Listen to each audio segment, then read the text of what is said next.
Saudi আরবে থাকার সময় বাংলাদেশিদের সঙ্গে কাটানো এক দারুণ মুহূর্তের আবেগঘন স্মৃতি নিয়ে কথা বলেছেন সেনেগালের তারকা ফুটবলার সাদিও মানে।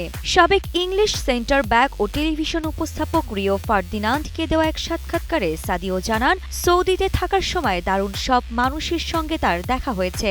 সাবেক লিভারপুল তারকা সাদিও বলেন, সত্যি বলতে আমি খুব অবাক হয়েছিলাম।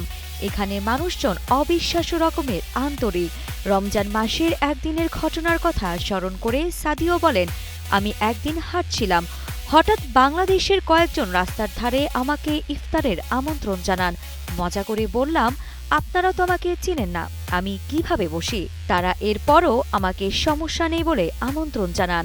সাদিও আরও বলেন, তাদের এমন মন ভাগাভাগি করে নেওয়ার মানসিকতা, একসঙ্গে থাকার সংস্কৃতি, এসব সত্যি আমার হৃদয়ে ছুঁয়ে গেছে। আরিফা জাহান পিনন, কালের কণ্ঠ স্পোর্টস।